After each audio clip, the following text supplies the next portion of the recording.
saw last night, we were over on the other side of the bridge there, and then the wind kicked up after dark, and it was kind of pushing us, banging us against the dock, and it's not a pleasant way to sleep, so I just pulled anchor, and we came through here. It was all lit up anyways, we could see pretty good, and a full moon, and we came around to this side and stayed in the wind shadow. So now we got to cross under the bay and keep heading east.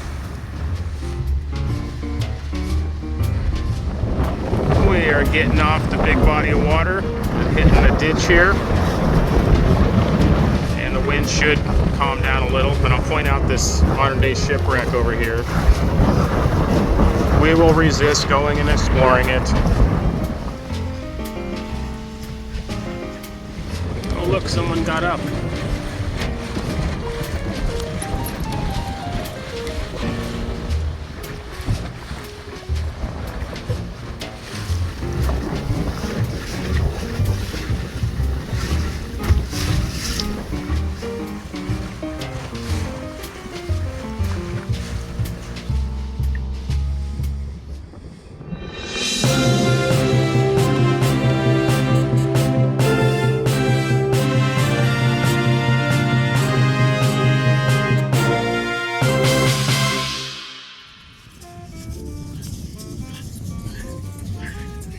I had to stop and let Wavey do her pooping and peeing for the second time today.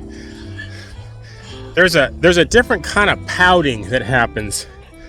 When it's a fake pout, I can kind of tell, and then when it's like she's holding something in, like I probably should go to shore, there's a different kind of look. I guess when you just spend like almost every day with a dog for 7+ years, you kind of get it. You kind of just pick up on it. So we pulled over to the side of the ditch here, and I took a bath myself. So I've seen some pee, but I haven't seen any poop yet.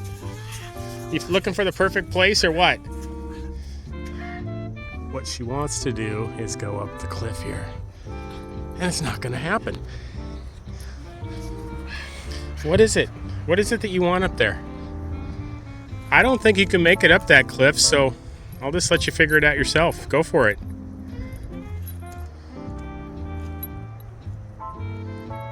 So you can see that the cedar on the front of the boat is starting to get darker than the cedar in the back, and that's because we've been hitting waves and it's been throwing saltwater spray.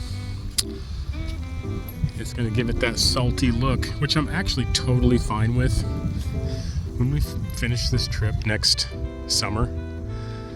And I just have those hard-earned mementos of a salty Shanty Boat with the proof that we've went 6,500 plus miles. I think it'd be pretty cool.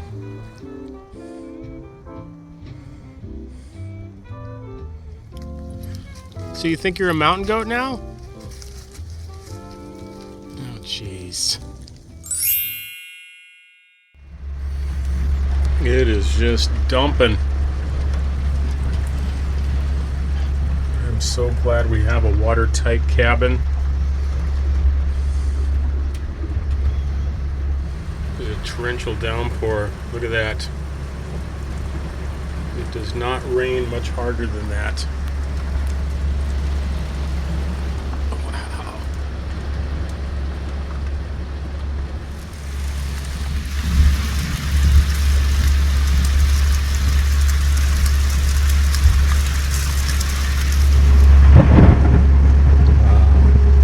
That's thunder and lightning there.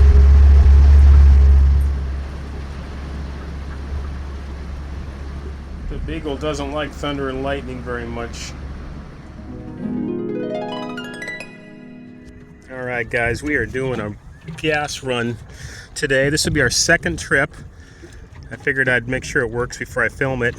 So we imagine this right here with me sitting in it and a Beagle between my legs. It actually rides better with the weight. With the fuel and the cans, it kind of sits in the water better. I just don't want to take my phone with me over to the shore, because if we do tip it, you guys will never see this footage. So I'm just showing you guys some steps or whatever. But yep, another gas run, and we're gonna hit the trail. Gonna try to make it to White City. Well, I'll just show you. Stay tuned. You want to go on another gas run? Let's go. Let's go. Come on, let's go.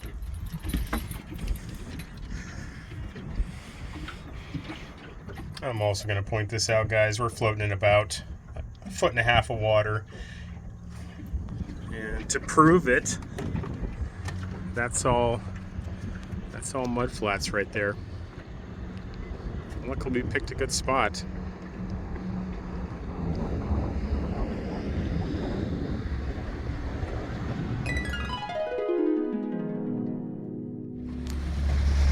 We are crossing the bay that's just north of Panama City and Panama City Beach. We actually, 5 years ago, I can't even remember why, but we decided to go into there, and we cut across land and went and hung out with a friend that from the Northland that was renting a place, and we left the Shanty Beagle and it was beached, or it was on the hard when we got back. The tide came back in and freed us, but that was quite the adventure. I put a stick under there and I lifted it up, but of course it's still drawing water, as you can see. And I'm gonna see how close I can get to one of these beaches here, because I think it stays around 1.5 feet, and I'm gonna anchor and I'm gonna walk to town. So I tilted the motor all the way up, and I walked the boat in as far as I could. I got within probably 5 feet of the shore. You can see I'm just floating in like 1.5 feet of water right now.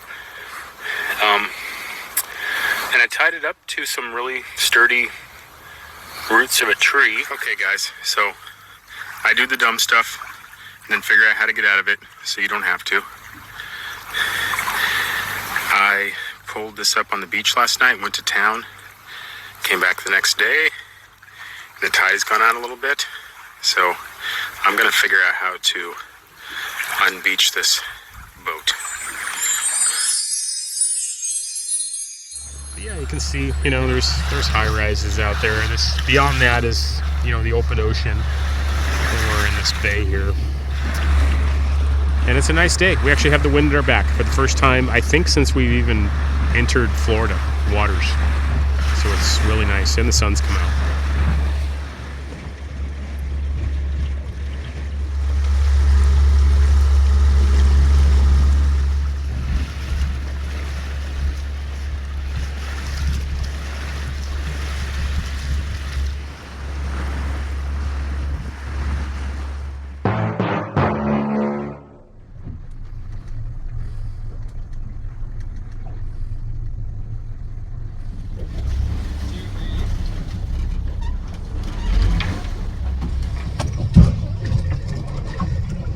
Registration is on the side, and we're gonna come in too. That's fine. Sure.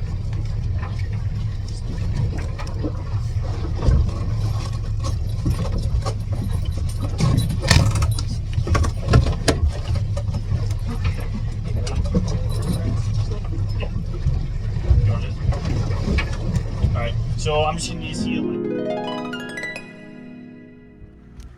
Hey guys, if you want to see a little more footage of when the Coast Guard boarded us, there's a link in the description to my backup channel when you're done watching this video. Thanks.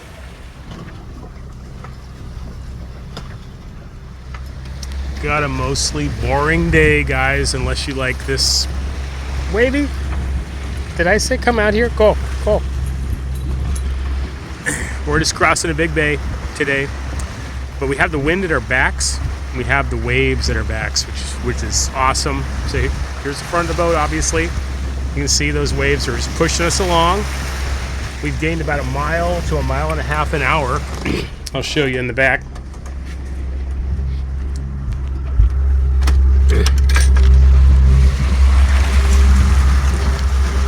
This is the kind of conditions that actually you want. The wind at your back, pushing you towards your destination. And this is really the first time we've had this since we've gotten to Florida. Fantastic.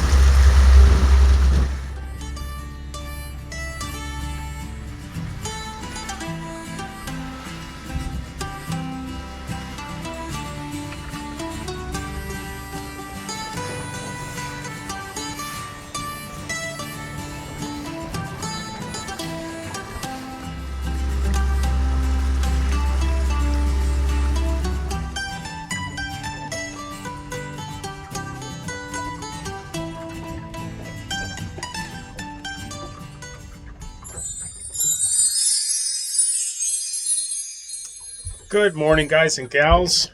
So let me turn the phone around and show you where we are this morning. I'll show you on the map here when I make this video. We're at I call it the eastern gate off of the bay that comes off of Panama City. It's quite a big one and a long one. And it was getting dark, and so we just got off the ICW last night. I'll show you here in a minute. In this little bay, and it was probably about 2.5 feet when we came in, and then the tide started going out, and I'm going to show you this. It's only, well, the bottom of the boat is actually touching the bottom. It's like, I don't know, it's probably, we might be in a foot and a half of water, and you can tell that the tides went out because you can just look at the shoreline and see it, which is fine, because we're just sitting here. We'll just wait for the tide to come back, work on videos, and let me go to the back of the boat and I'll show you something else. Yeah, I know what you want. Okay. So,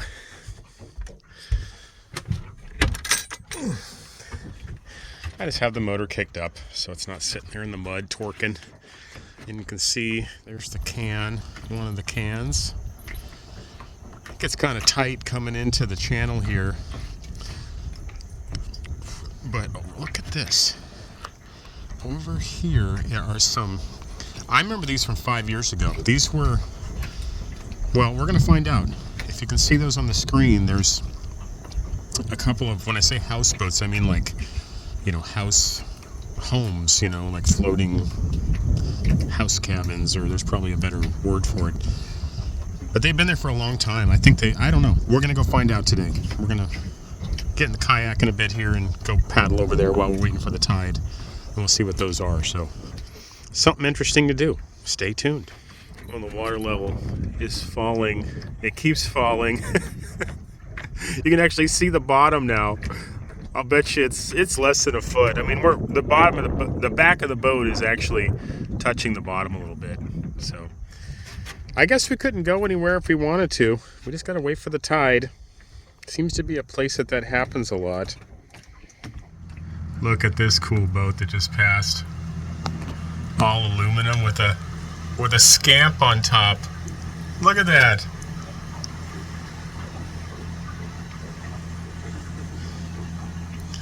We're gonna get hit with his wake here. We're floating in about a foot of water.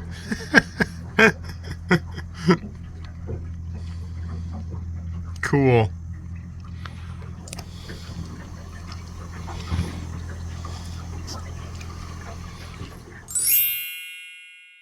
Well, come here.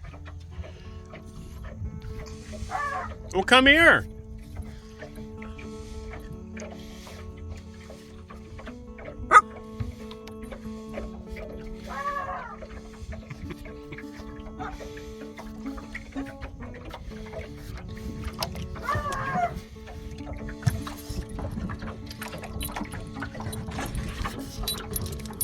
Well, go ahead, get in. Oof. We're just in barely enough water for this kayak to even float. Look at this. Right there.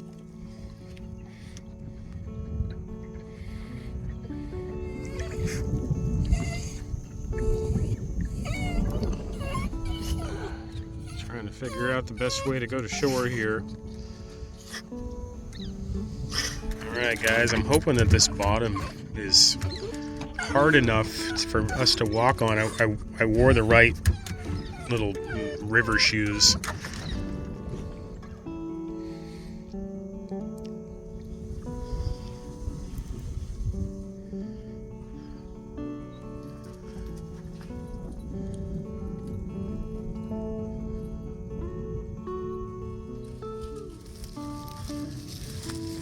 Let's go around the back side over here, guys.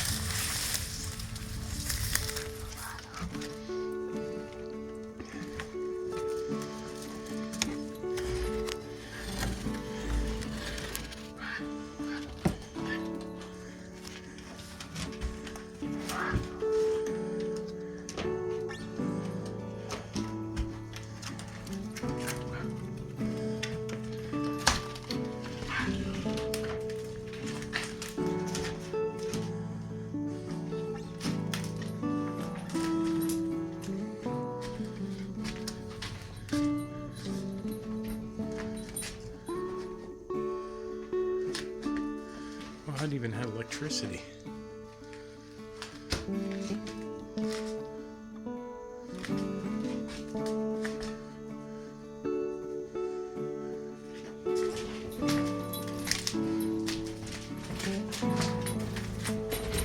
It even had a little bathroom with a shower. Huh. Honestly, I've seen worse. This place could be righted somehow. I mean, if someone had the knowledge and the capacity to do so, and fixed. It's really not that bad.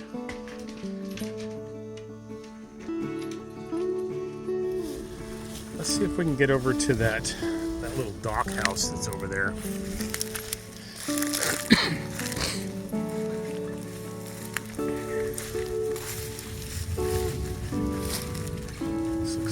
Trail. I see it. Wow, there's more than just a dock house out here. This is an actual house. Who built this place? And how? This is out in the middle of absolutely nowhere.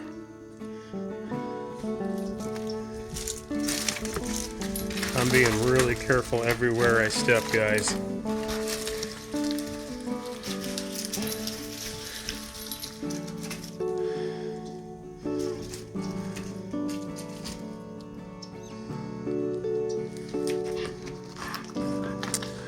For those folks that watch my channel and they're good at researching, you know who you are, and you feel like following this rabbit trail and see if maybe you can figure out what the history of this place is, and then comment below. That would be awesome. There is an upstairs, but I think this is the only way to get up to it. So in other words, we're not going to go up there.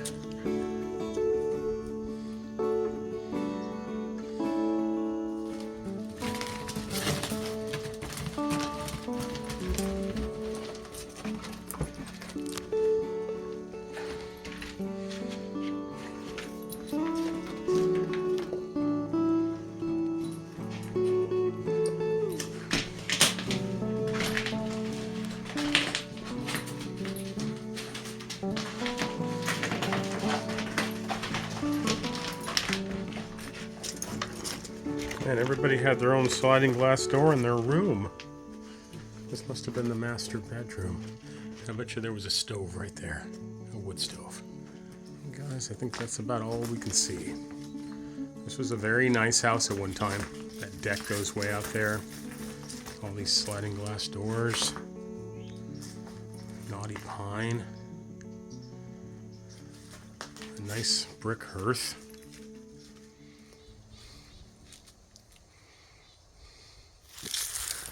There is kind of a driveway coming in here, or at least some kind of trail.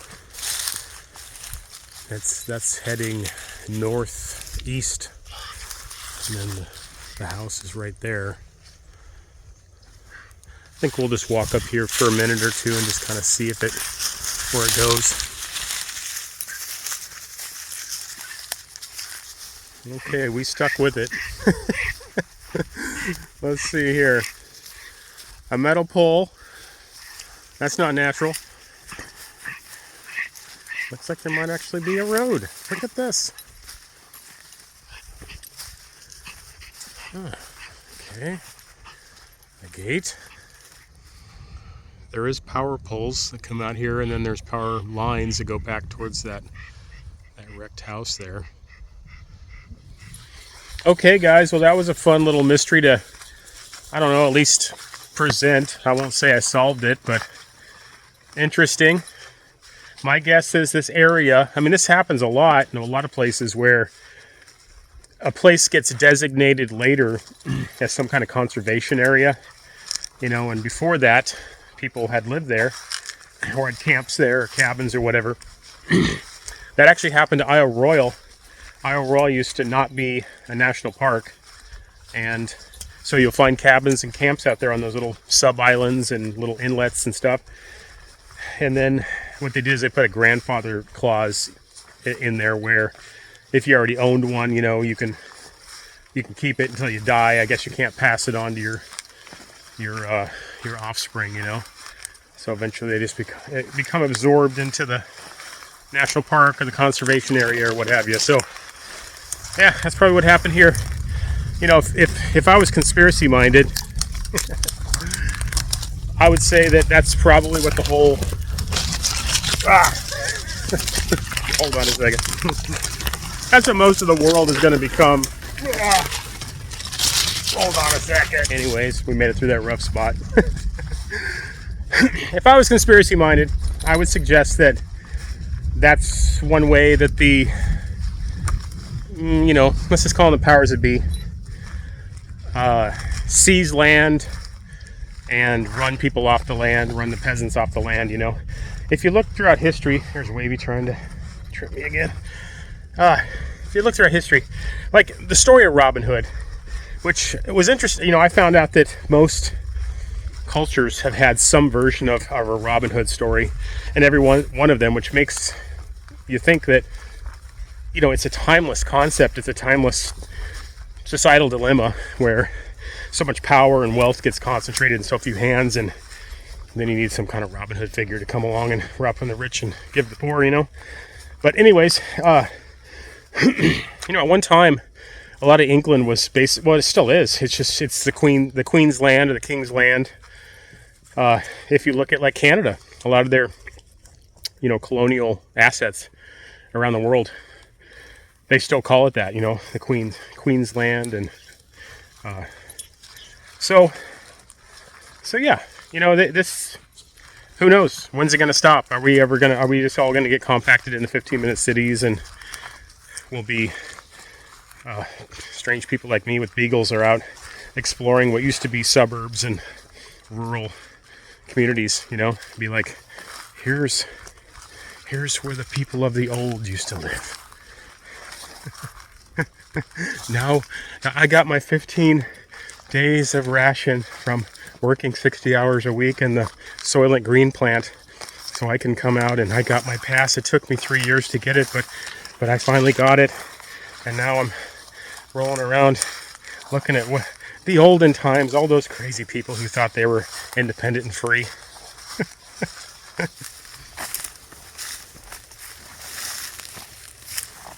This is probably the farthest house out, is my guess, but who knows?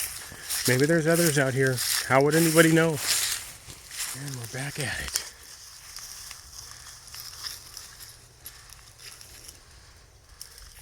This has ended up being the hardest one to get to.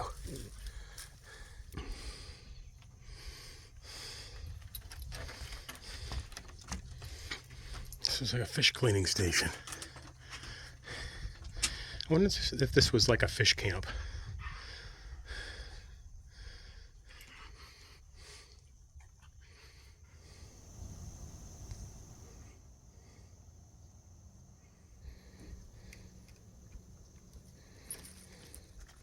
We're taking the muddy way back. Oh, and we're carrying the princess.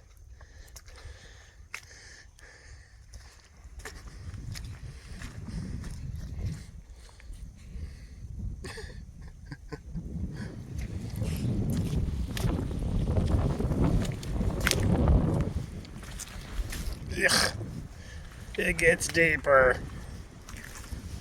Okay, Beagle. There you go. Ugh.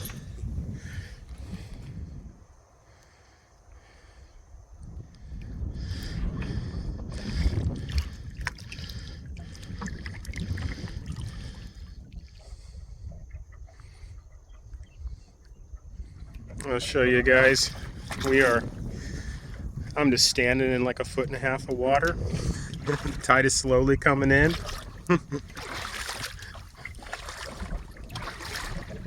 Good time to walk around the boat and look at it. Make sure everything's looking good. Still got a beagle. Had to put my numbers on the side there because they wouldn't stick to the hull.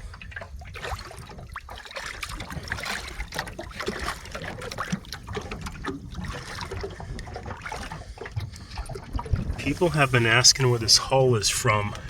I'm gonna take a good image of this. This is what I make out. J and J, I think. Manufacturing. Loeria, Louisiana. Does that sound right? No, Liberia, Alabama. And then 318-229-640 something. I can't make it out. But it is J and something, Liberia, Louisiana. I've heard of Liberia, so that might be enough. If anybody finds anything else, comment below, please. So I pulled anchor. We're floating, but the back's just barely touching the bottom. And these guys are going by. That's probably a looper right there.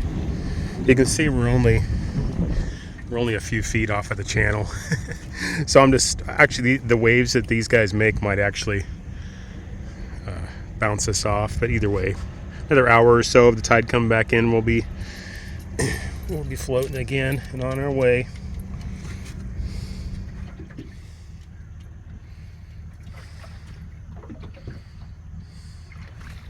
Guys, that was so cool. These guys slowed down. They said, "We see you on YouTube. We watch you on YouTube."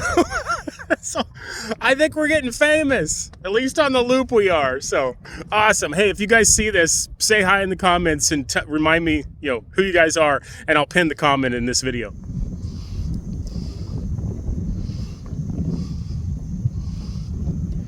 Another looper passing by.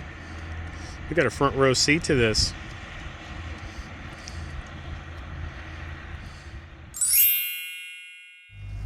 And just like that, guys, we're floating again.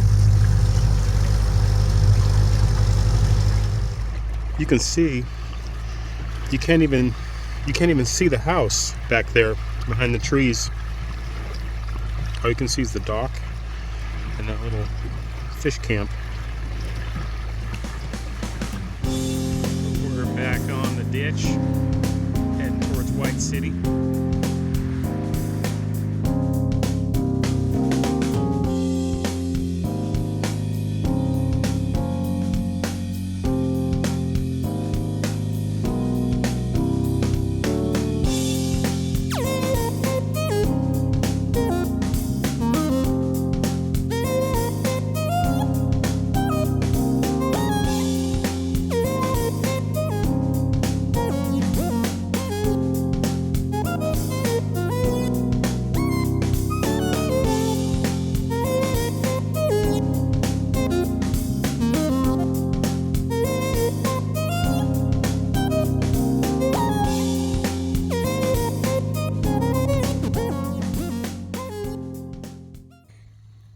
That's what I like to see. Good girl.